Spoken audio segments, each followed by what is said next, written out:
plan to give some summary discussions on Bhagavad Gita, but from the perspective of Braj Bhakti Ras Sadhaka. That means that someone or people who are aspiring for the attainment of not karma yoga, not jnana yoga, not even different levels of bhakti yoga. There are many kinds of bhakti yoga. It's interesting, if you look at most Gita seminars that aren't from the perspective of bhakti, they don't even talk about bhakti. The purpose of the Gita is not love. The purpose of the Gita is duty, achievement, tranquility, peace, nirvana. This is like climbing up a ladder just to get to the second rung or the fifth rung or the seventh rung, not to get to the platform at the top of the ladder. What's the purpose of a ladder? If you were to say, what is the essential purpose of a ladder? There's different things, right? There's different kinds of ladders. You need to reach a higher stage, so you have to go up the steps. But this is not just a ladder. It's not any ladder. This is a staircase to the highest dimension. And so we should consider our spiritual practice, especially what we meditate on here, is going deeper. That's what Gurudev emphasized. He said, I don't want to teach you the height of the glories, I want to teach you the depth of the glories. So we want to go deeper. What was Krishna's mood and message? Think about Krishna. What is the mood behind his message? What does he really want to give? Of what we've experienced from our gurus, they always have a purpose. Chaitanya Mahaprabhu, what did we learn from Gurudev? He had a purpose. He had an inner desire. What does he want to offer? What did Krishna come to give in the Bhagavad Gita? What is he really trying to tell us? What is he really trying to say? Something Prabhuji would tell me is, oftentimes I remember he would say, if you pick up a book, the book is only trying to bring you to understanding of one sentence and one phrase. But to get to that point, you need everything else to give you the understanding, to give you the more than the understanding, it's like through communication, through care, through going through the journey, then you can understand the destination. So Bhagavad Gita is this beautiful staircase of wisdom. But what is the thesis? So they say in this world, Atmavan manyate jagat, you see the world like according to the lens of your own perception. So those who are seeing it in this way will see this is the message, this way is this is the message. Those who are not interested in bhakti or love will say, Krishna is not really God, and whatever he's speaking of is not about that. It's not about relationship with God. It's not about love. But we're on the path of love. We're on the path of relationship. So if we approach it with the idea that this Bhagavad Gita is a story, not a story, it's a discussion between friends. It's a story of friendship. If you look at the Gita, what does Krishna say?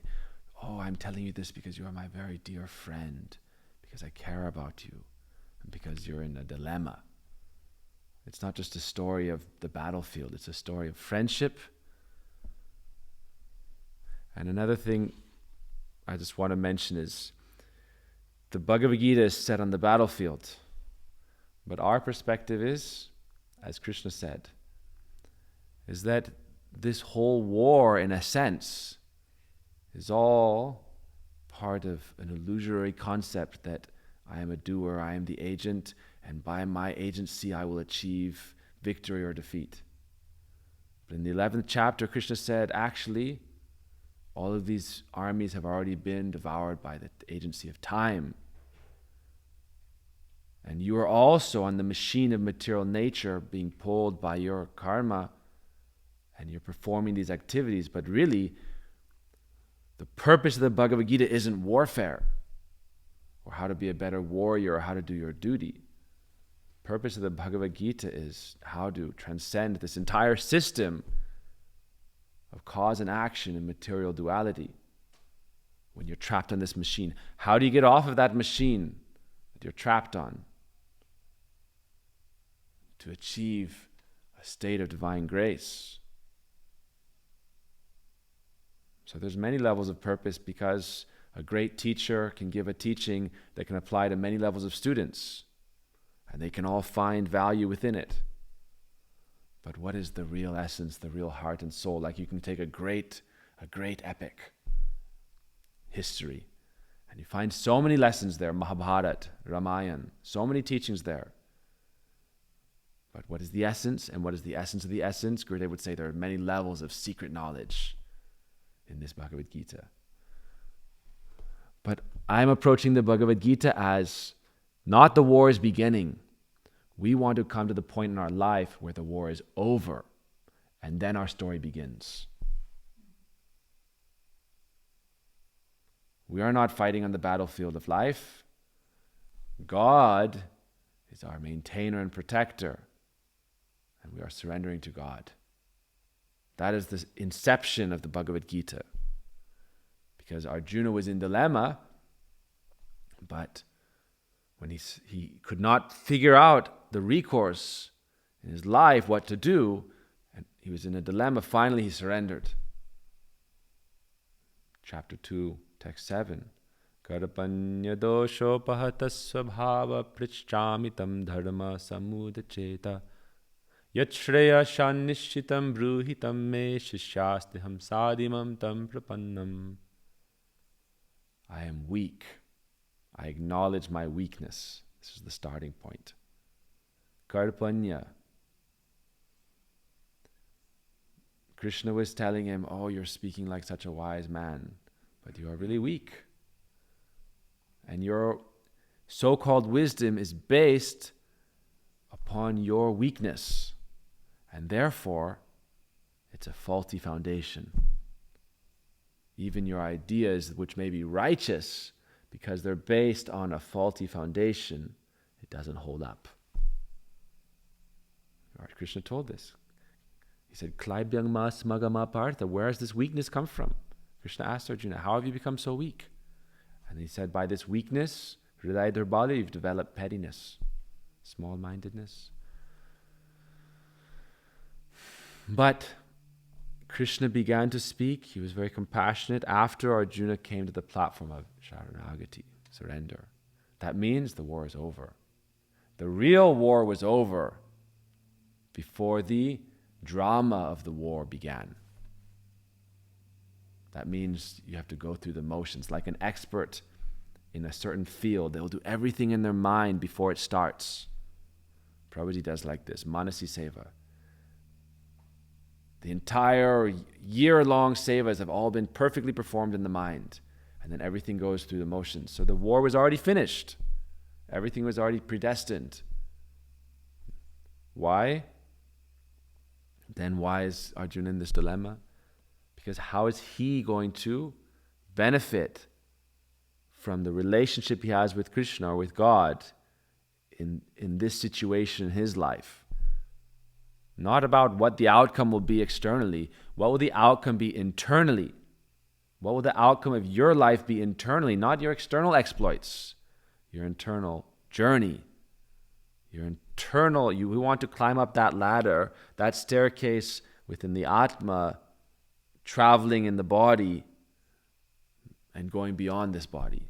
The great sages, they don't commit suicide. What do? They voluntarily leave behind this mundane mortal coil. And in the recent times, in Guru Darshan, there's a story of a great sage, grihasta, householder. They left the body from the top of their head. Great sages do like this. The top of their head, it will open like a flower blossoming, and the Atma will go to the divine beyond this world.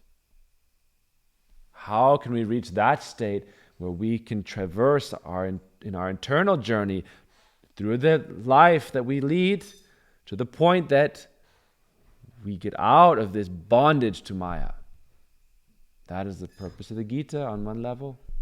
Not how to be a better warrior, although we should fight our wars, do our duties. But we are starting the Gita from the idea that the war is already over. When is the war over? When the internal war is over, when we let go and we let God.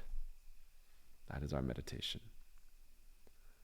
Saranga Sharanagati Hoibe Jahar Dahara Prarthana Sune Shri Nanda Kumar.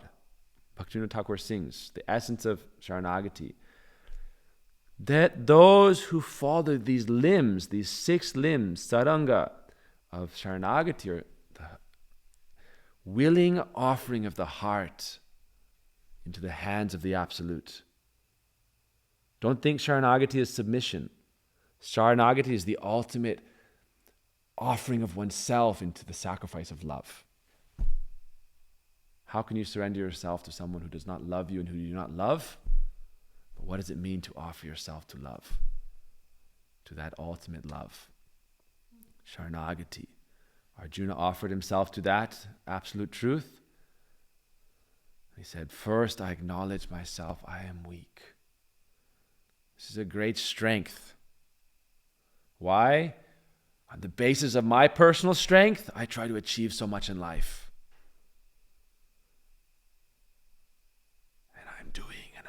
And I'm doing, but my strength is limited. I'm a pebble on the shore. I'm a speck of dust in the wind. I'm a leaf being pulled by the currents of life. What strength do I have? Where I will live, what I will do, what will happen to me? I have very little freedom in life. We all talk about freedom. We want freedom. We are born conditioned. Our freedom is the freedom of choice. But what kind of choice? I am weak, then God is strong. I am strong, then God says, play along with your strengths. Yes, you are very strong, very mighty. Again and again, Krishna will call Arjuna Parantapa, chastiser of the enemy. Dhananjaya, conqueror of wealth. Oh, valorous. Oh, conqueror. Oh, powerful person. If you're so powerful, why are you lamenting? Sarira, kapada. Oh, in the beginning, vipatu shariram cha. You're shivering and you drop your bow. Where is this petty weakness coming now? Where is your strength? At the end of the battle again, Arjuna was very strong. Oh, Krishna, you are my charioteer. You get off the chariot first. Krishna said, oh, dear friend, I'm advising you, you should step off the chariot first. I am a Kshatriya. You are a charioteer, a Sarati. Please, this is not the time for status. This is the time for doing.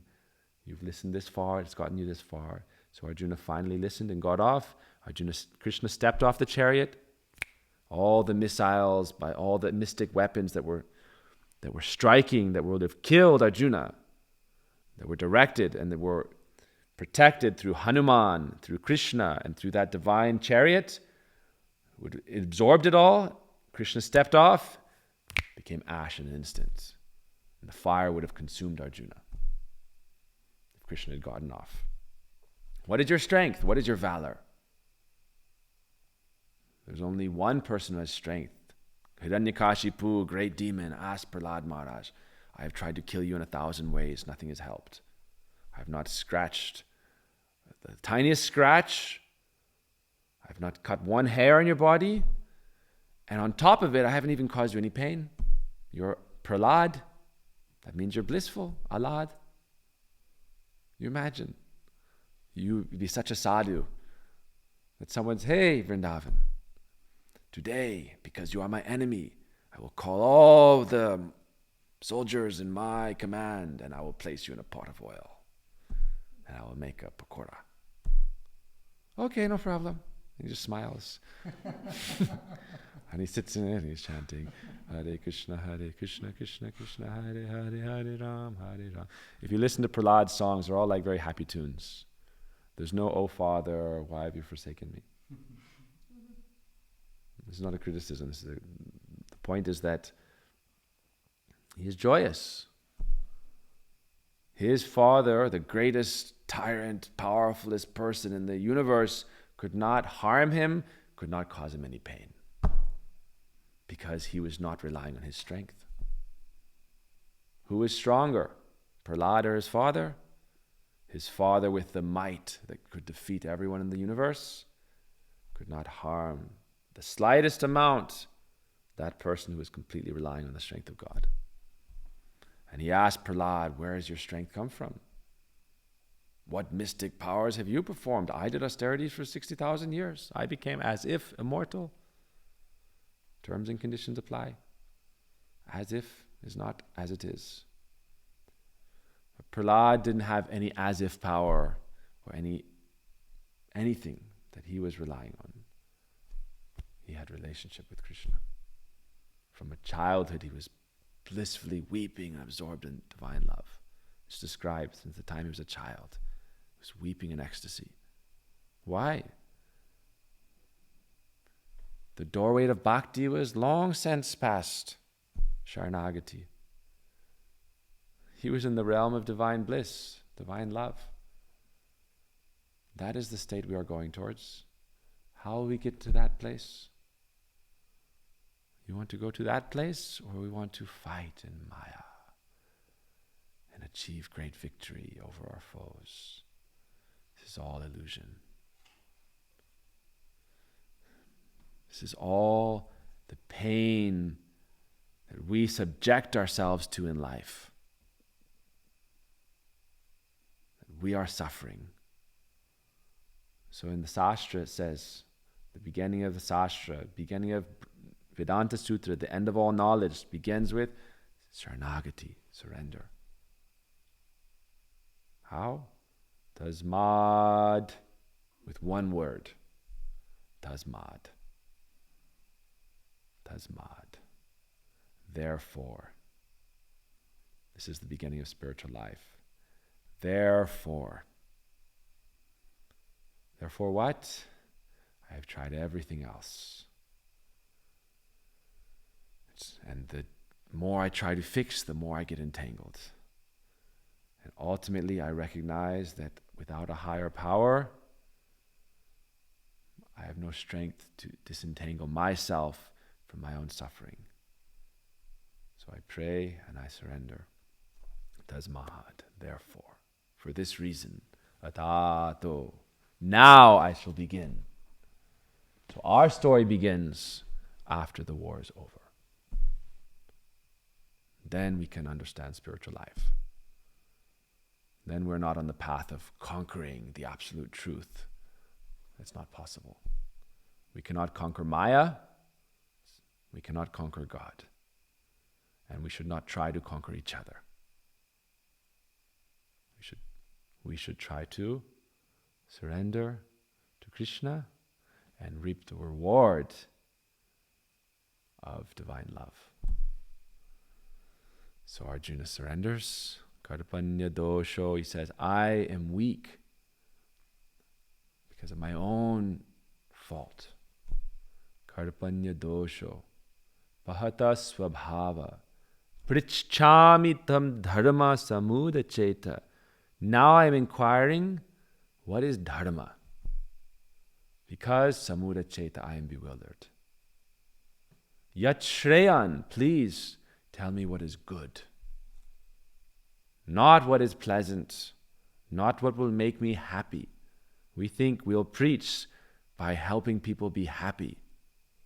But their conception of happiness is based on Maya.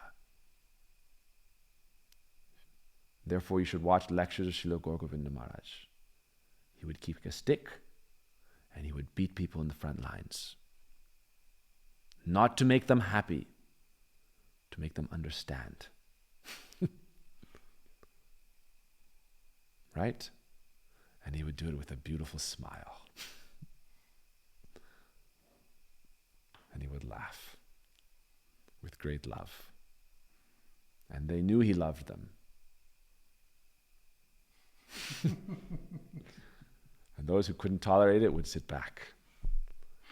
He wasn't there trying to make them happy. He was there to tell them about what is good. What is good. What is good for them. What is good for others. What will make them actually yatma suprasiddhati, satisfied. So Krishna says in the second chapter,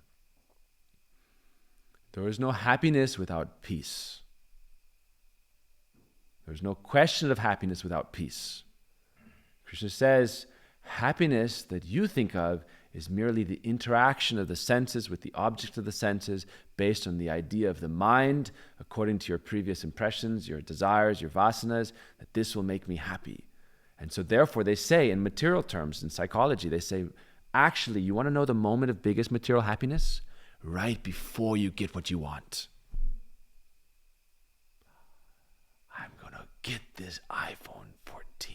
And you save up to it, and then you're going to the store, and you buy it, and you get it in the bag, and you first open it up, and you're happy.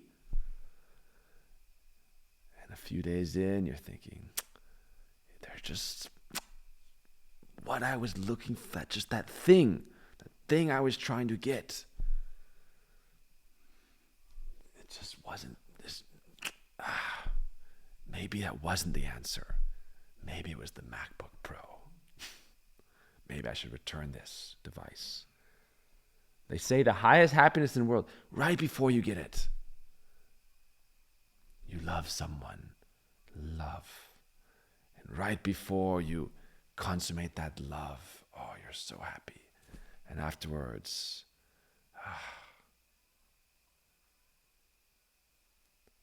this is not happiness. Krishna says, without shanti, what is sukh? Krishna says this, kutash sukha. Where is your happiness? Your happiness is the tail that is being chased by the dog. And the closer you get, the further it gets away.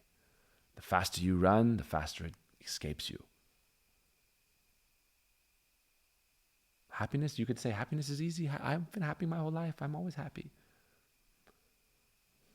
But when you know happiness, then you know what is simply the temporary either comfort or cessation of some form of anxiety or suffering or distress or some kind of gratification that is not you, is based on the illusion of life. So Krishna says, you want happiness? I will tell you how to achieve that. But first, you have to lay down your arms. You have to surrender. Arjuna did something good.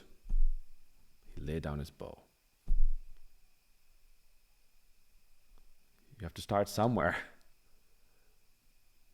He was weak, and he acknowledged his weakness. That was his path to grace. It's very difficult because I am a doer and I am strong and mighty. Then why do I need God's help? I don't need his help. I am in control of my life. I am driving the wheel. But Christians have it right because they know Jesus should take the wheel. They understand Bhagavad Gita. Intuitively, Krishna should drive the chariot. Tasmad means, therefore I surrender to Guru. When we were with Gurudev, right? We had any question what to do, what not to do? Oh, Gurudev. I was talking to a god brother recently. He said he's so sad right now because he doesn't know what to do. I said, why not? He said, oh, my Guru is not talking with me. You would think that's some kind of weakness, right? Actually, it's very exalted. It's a very exalted mood. Because it shows relationship. It shows love. Oh, there's some lacking in me. So my Guru is not happy with me. So he doesn't want to speak with me. So I am lamenting. And I am lost. Gurudev told the story of the dog on the side of the ocean, on the beach, going up to every car as the door opened and looking. Gurudev said, what is this dog doing? And someone said, perhaps his master's left him there because he was old or something happened, and he's looking every car that comes. Are you my master?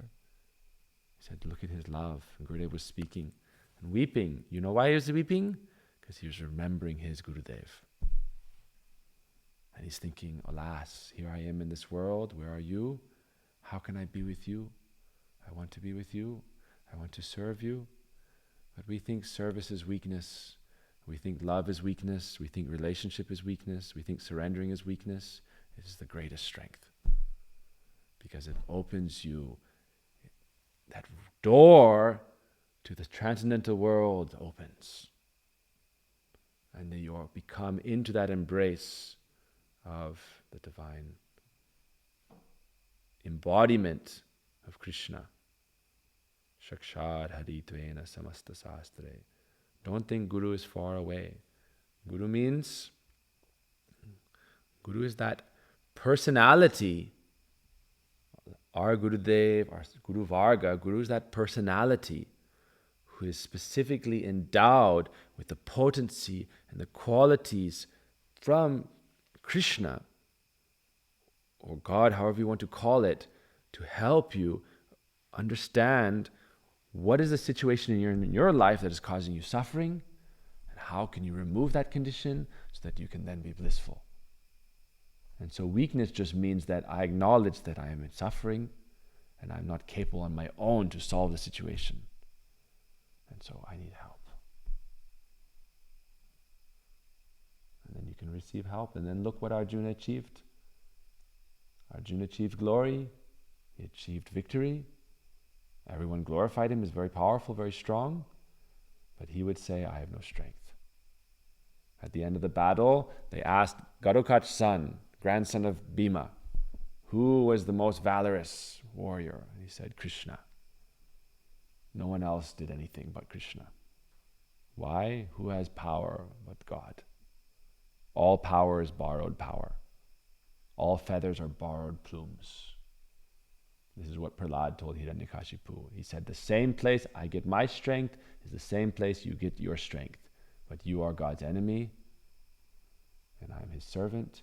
But he does not consider you enemy, because he is equal to all, so he will deliver you. He has no problem.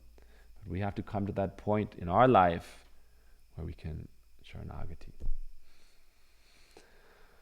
Why? Because then we can achieve peace.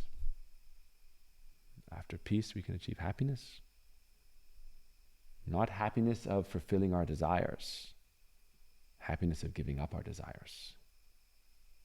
Happiness is the happiness of retirement from the war of material life. Then we can begin our spiritual life after the war is over. Tasmad Gurung Prapaddeta, Prapaddeta, Prapaddeta. You should Sharanagati. Then you can practice Bhakti Yoga. We learned a verse this morning, 11.2.42. Bhakti pareshanubhavo viraktir anyatra che satrika ekakala prapadyamanasya snatashus tushti pushti shudapayo nughasham.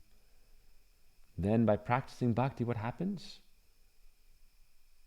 Very nice. Things happen. Prem first. Bhakti. First comes love.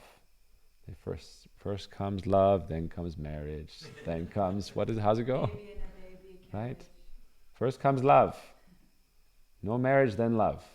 We don't want forced marriage. We want love marriage. First comes love. Love comes first. Okay? Bhakti pareshanubhavo. When you have love for God, then you perceive and know God. Otherwise, Krishna remains hidden. People say, why doesn't God show himself to me? Because he's not your slave and servant. He is already everywhere. You cannot see him. You are not ready. Bhakti pareshanubhavo viraktir. Detachment. People think, now this is very interesting about spiritual life, people think we need detachment. We need to control our senses. And we need to practice. We need to regulate ourselves. Yam, niyam, asan, pranayam, sat pratyahar, dhyan, dharana. But all these righteous activities, without the why, without the goal, simply become another trap. Yam, niyam, asan, pranayam, all these things, so yam, social duties, niyam, personal activities, all these different things. These are useful if you have a goal you're aspiring towards. Spiritual goal. Otherwise, what are you doing? You're just spinning around in circles. So virakti is not the goal. It's the natural consequence. Detachment, peace, shanti. The consequence. What does he say? Just like when you eat. When you're very hungry, what happens? You're very hungry. Don't just eat anything. So you're very hungry, so you practice cessation of hunger. These three stages, love for God, bhakti, pareshanubhava, experience of God, and third one, virakti, detachment from everything else. So it's said like when you eat. When you're very hungry, you eat. You give up hunger, and you get tushti pushti, satisfied and nourished. But what comes first? Bhakti, then pareshanubhava, then virakti. So it comes satisfaction, which means peace, then rasa, nourishment, pushti, tushti pushti, then shuddha power, then hunger goes away. Otherwise you're very hungry and you want to eat a bunch of dirt. It's going to get rid of your hunger, but it's going to cause you sickness. So that's what happens to the people who are just going to do austerity. We're going to sit in the ice. We're going to surround ourselves by fire. Just austerity. Millions of lifetimes you can practice austerity. What's it going to lead you to? Hiranyakashipu did 60,000 years of austerity. Austerity is not the answer. Detachment is not the answer. Sense control is not the answer. Mind control is not the answer. Why should you control the senses? Why should you control the mind? What for? What is your purpose? What do you want? Many great people perform great austerities to become great personalities that become great demons. Great demons. Trying to control and have dominion over everyone. What was Christ's greatest test, right? He showed us. The devil tempts you with proprietorship. The devil tempts you with control, with opulence, by which you can do good. Said the greatest danger is the attempt to do good. I want to do good, and I should have all the power to do it with. Great danger. How to give up that temptation? If you don't have the goal in place, and you're not striving towards that goal, you'll very easily get distracted with all the other things in the war. That's why Gopakumar and his spiritual journey, after the Bhagavatam, the next book written of importance, was Brihad Bhagavatamrita. And the story of Gopakumar, whenever he got distracted in life, he was reminded that you're in spiritual life for spiritual life, not just for the performance of duties. Performance of duties are important, but the spiritual life has a spiritual goal, and what is that goal of life? That is what Krishna is trying to teach us. That is the ultimate thesis. What is that nature of the Atma? In the second chapter, Krishna says, you are Atma, you are soul. And again, he says, you are soul, you are soul. Don't worry about these external things. You are soul, you are eternal, you are immortal, you are immortal. Never was the time when you were born and you will die. You are the soul. Krishna begins, after all the other religions have come to a conclusion, Krishna begins. Most religions are teaching us how to be a good person in this world, morality, brotherhood of man, duties, rules and regulation, what to do, what not to do, but not what is the soul. Krishna starts with what is the soul. Why is he talking about what is the soul? Not just to free him from lamentation, but to tell him, if you're a soul, what is your soul nature? What is your soul purpose? What is your soul relationship? What is your soul sambandha? Who do you know? What do you know? Where should you go? Who should you be with? If you are the soul, but yet you experience yourself as the body, then what is the body and what is the soul?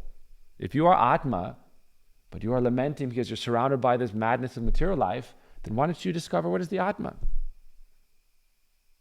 People try to get spirituality so that they can enhance their material situation. I need mindfulness so that I can be a greater master of material existence. Prabhupada says this all the time. I want to be Bhupati, Nripati, Grihapati, Pati, Pati, Pati, Pati, Patimme Kurute Namaha. Right? Make me Pati. Not give me a Pati. Make me Pati. This is Maya. This is Ahankar. I've been thinking about this for a long time. Years. Why do we do Katyani Vrat? Not to become Pati, but to have a Pati. What does that mean? Pati means Palankarta, protector, maintainer. Who will be my protector if I am a protector? I am protecting everyone. But no. Patimme Gurute Namaha. Oh God, I surrender to you. You are my protector and maintainer. Oh, you are challenging me? I am your protector and maintainer? Krishna, you are my protector and maintainer. He has to do that? You have a contract with him? He is not obliged. Therefore we pray again and again, every day. Patimme Kurute Namaha. Not Patimme Kurute Namaha, Krishna, you must protect me. No, please accept me. Please accept me. Like Rukmini. I will not marry anyone else. I only will marry you. No dog and jackal. No vulture. No eagle. Only you. I will write my letter, my prayer to God. Oh God, I am yours. No one else will touch me. I will give up my body before anyone else touches me. Dear God. Then Krishna will come. Patimme Kurute Namaha. And next day, here I am. Anyone. Or here I am. Watch out. Don't be in my path. But we want you to come to the platform of Ananda. We are followers of Ananda. We are servants of Ananda. We are on the path of Ananda. How we relish that Ananda. How we serve that Ananda. Krishna is Anandamoy, blissful. And the soul is supposed to be Anandamoy. And if we're not Anandamoy, then there's a problem. Yesterday I was talking about not being happy. Today I'm talking about being happy. But happiness as a destination, yourself being this reservoir of happiness, and so much so that you're also giving happiness to the absolute truth. You can do that, Champak? You can give happiness to Krishna? Yes? Oh. Yes? Kirtan? Everyone can give happiness to Krishna. It's very easy.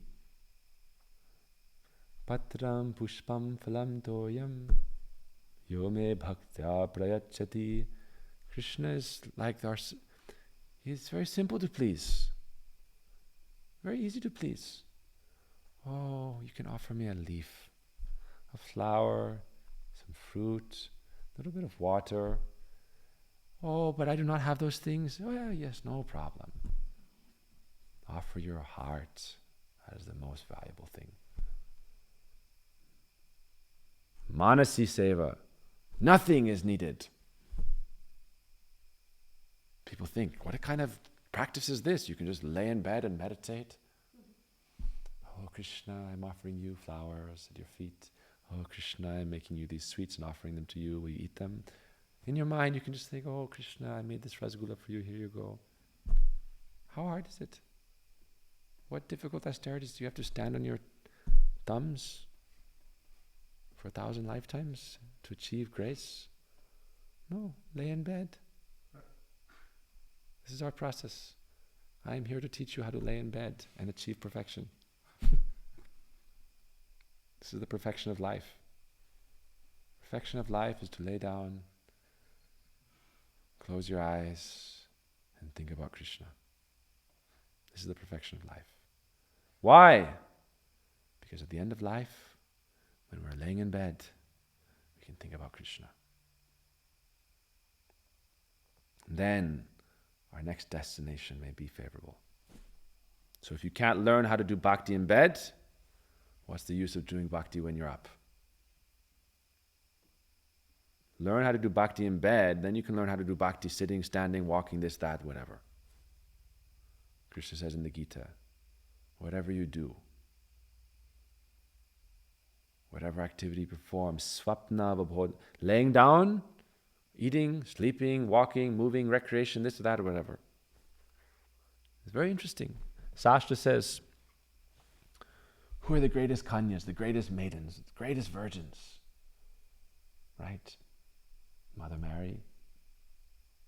Who else? Kunti Mata, Draupadi, Tara, married to another man, many husbands. Kunti also. Not only Draupadi had many husbands, Kunti had many husbands. Surya, Indra, Ashwini Kumars, Vayu, Bandhav.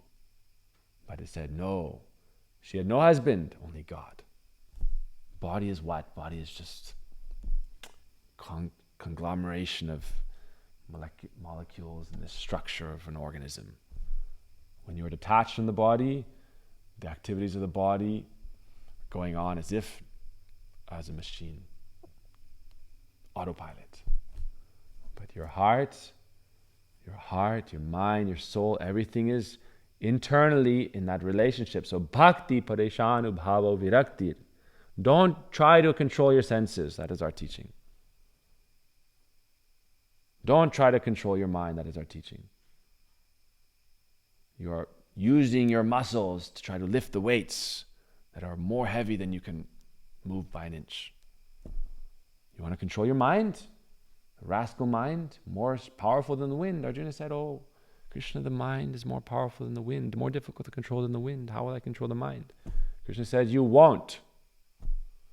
He said it's the greatest enemy of man is lust, like a raging forest fire, devouring all directions. How will you conquer it? You will not. You will not conquer it. Krishna can conquer it. Therefore, in Vrindavan, the coward boys didn't put out the forest fire. Krishna put out the forest fire. How will Krishna put out that forest fire? So we were talking this morning. Vishaya vinivartante niraharasya. I will control my senses. No intoxication.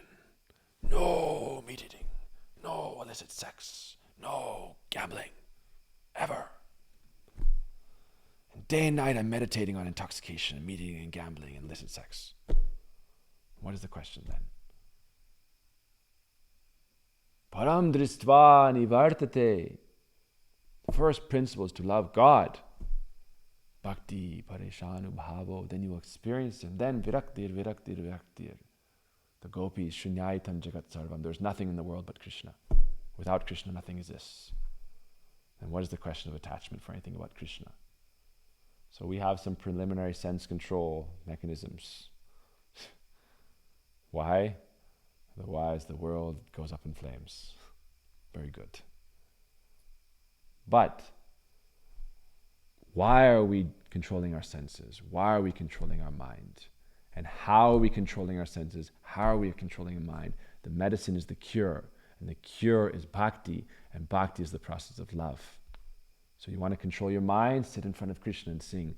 Jayati te dikam janmana braja shrayata indira sasvaratrahi dhaita drishyatam dikshutavakas dvaidrita shavas tam vichinvate. Oh Krishna, I cannot control my mind. I cannot control my senses. I am always agitated. I'm always disturbed. Everything is disturbing me. I'm disturbing me. Other people are disturbing me. The world is disturbing me. It's not fair. This is not the mood of the gopis. The mood of the gopis is, Uddhava tried to give knowledge and the gopis said, we don't have any mind with which to absorb your information. Uddhava, the greatest student of the greatest guru of the gods, the guru of the gods came down and made a disciple, and he became the heir apparent on earth. And he instructed the gopis on how to practice spiritual life. And they said, "Oh dear Uddhava, with great respect, we have no mind with which to hear your instructions, because that mind we possessed is already at the lotus feet of our beloved Krishna." And where is that Krishna? Mahaprabhu had to worry about sense control. Kaha jao, kaha pao, Brajendra Nandan avina fate moraman. Where can I go to find my beloved? Which path should I take? Without finding him, my life is meaningless. I will break my head against a stone. Where can I find my Krishna? If you look at the life of Mahaprabhu, what was he doing? He was naughty, he was mischievous, he was a great scholar, a great pandit. But as soon as he took Gopal Mantra Diksha, he became bhavuk. As soon as he approached Guru, he became bhavuk. We always have that opportunity to become bhavuk. But bhavuk means sharanagati.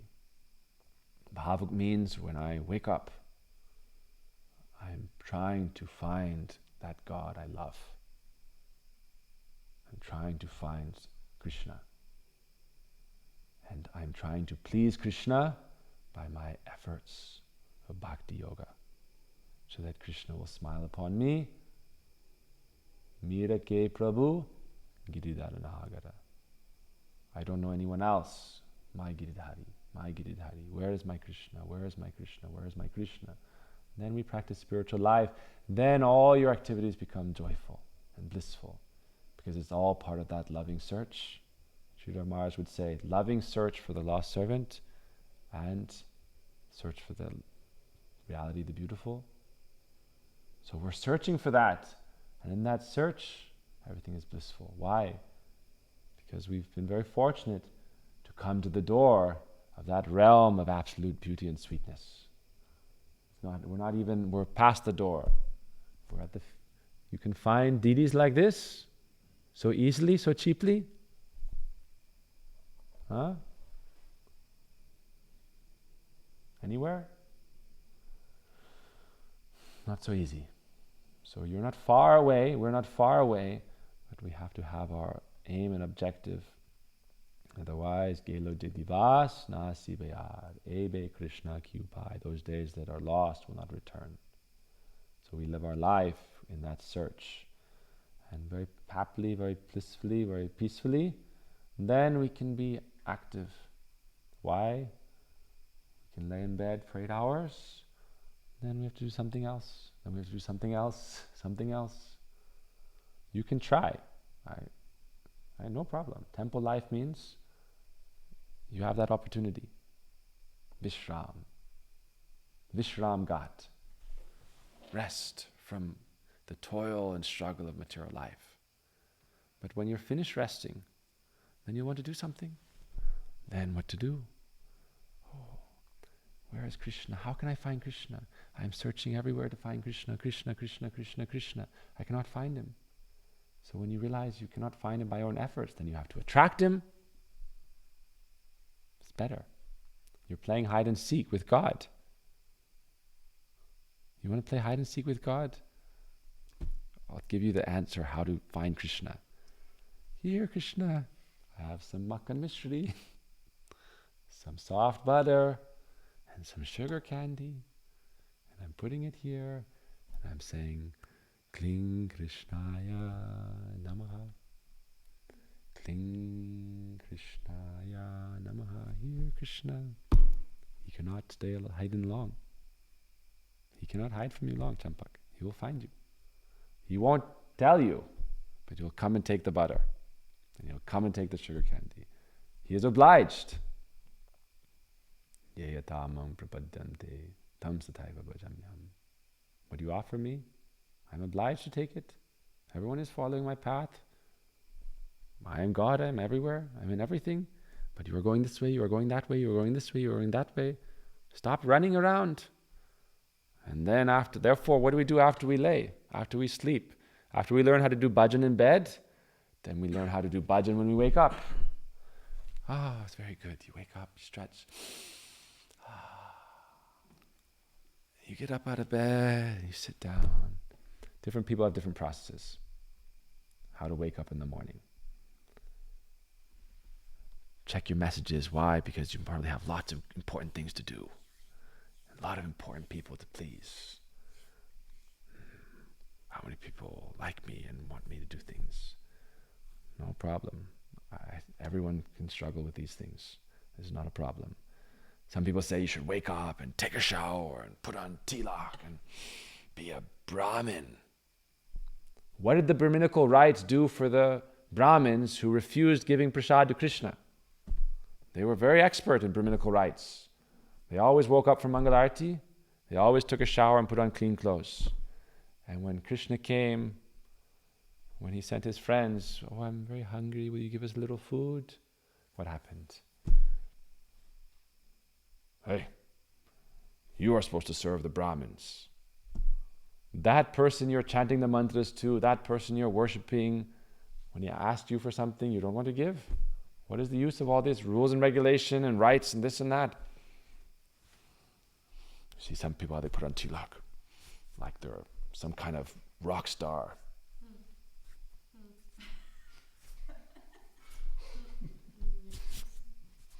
And then they have to make sure everyone can see them. "Look at my tilak! Do you see how good of a devotee I am?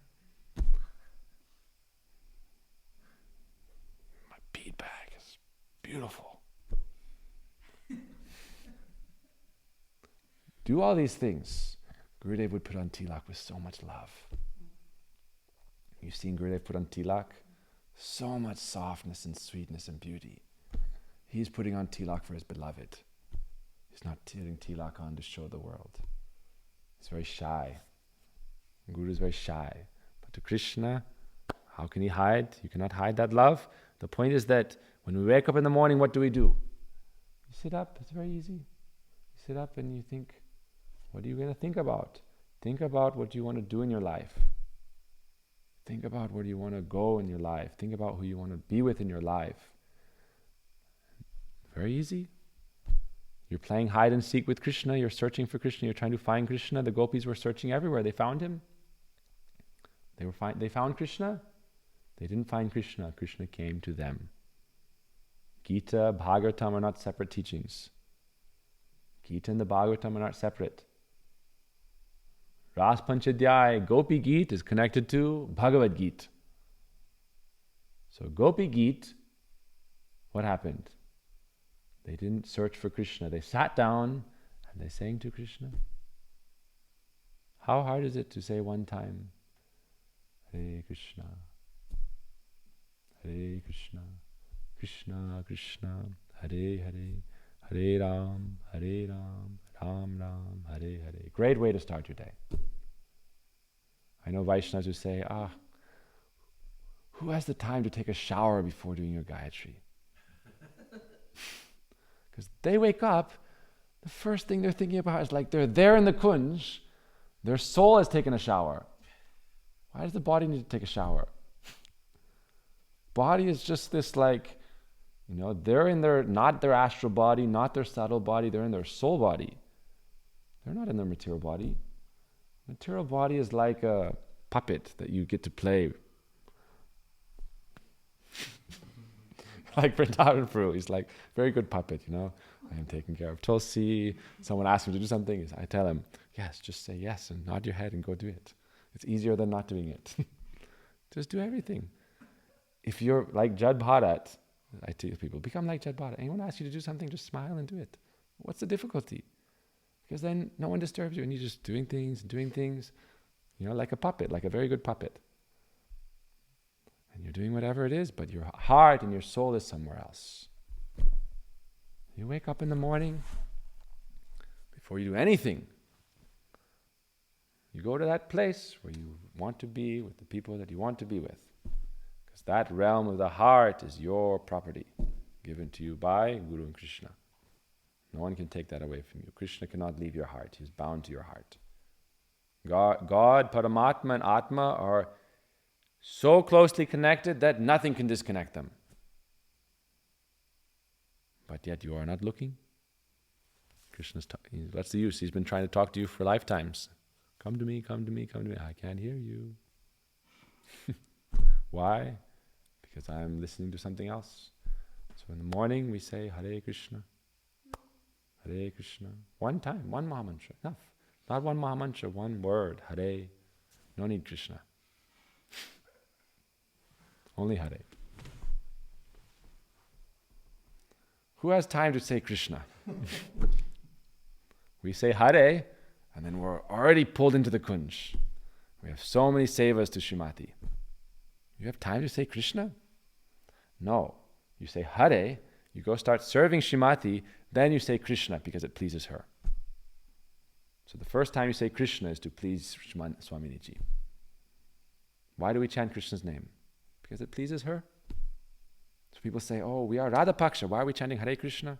Many people in Vrindavan only chant Radhe Radhe, no Hare Krishna. They don't know how to please Radharani. You're going to massage your feet and chant Radhe Radhe? You say, hey, why are you chanting my name? You're going to serve Radharani's feet and chant Radhe Radhe? No, you chant Radhe Radhe to Krishna, you chant Krishna Krishna to Radharani. Then both are happy. Then both like you, and both want to be around you. Radharani has a little parrot, Sukha, and she taught him how to say Krishna, Krishna, Krishna. So that whenever she was missing Krishna, the parrot would say Krishna, Krishna, Krishna. And then one day Krishna's flute song came in her ears. He was practicing as a little boy how to play the flute. And Radharani fell senseless, and Sukha went to find the source, and Krishna captured Sukha, and what did he teach Sukha? Radhe Radhe. So that Sukha could sing to Krishna, Radhe Radhe.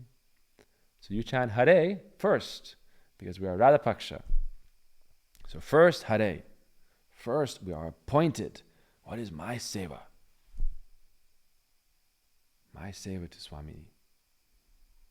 Until you start your seva, what is your right to say Krishna? You are independent. You want to enjoy with Krishna. Radharani will say, oh, you want to enjoy with Krishna. Therefore you are chanting Krishna, Krishna, Krishna, Krishna, Krishna, Krishna, Krishna, Krishna. Like a mad lady running around thinking Krishna, Krishna, Krishna, Krishna, Krishna. I want Krishna, I want Krishna. Krishna will enjoy with me. Krishna will enjoy with me. Bhaktivinoda Thakur sings what?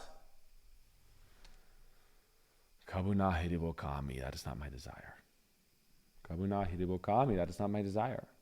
I chant Hare, then immediately, it's like a mantra. Mantra means what? By the power of the mantra, you become present with the Ishvar, the deity of the mantra.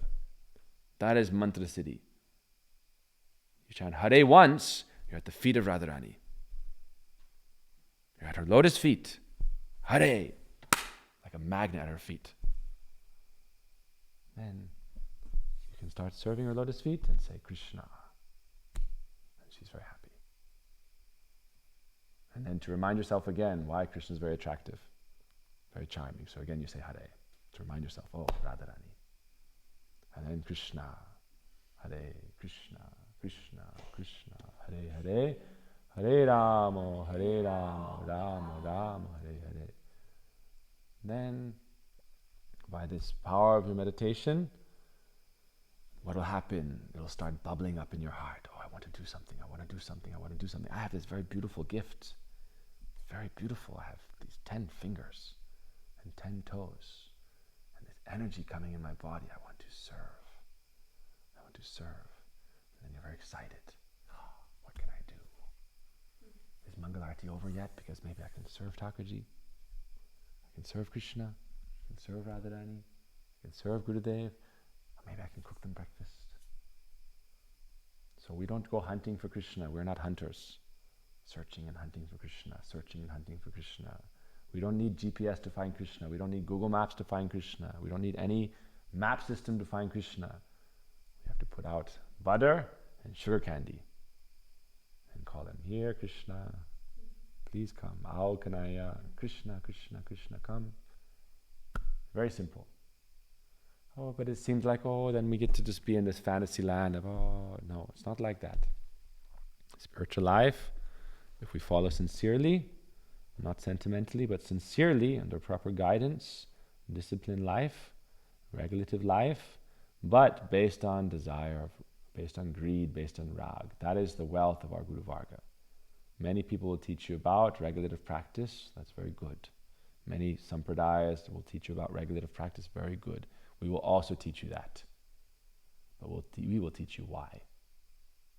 not just what, not just how, but why. Why? Why should I do it? And then why should I learn the Bhagavad Gita? Why should I hear the Bhagavatam? Why should I study? Why should I chant? Why should I go to the arati? Why? Why? Why? It's because they say you know if you know. You only know if you know. But in material terms, you can think of it, because we don't know much else.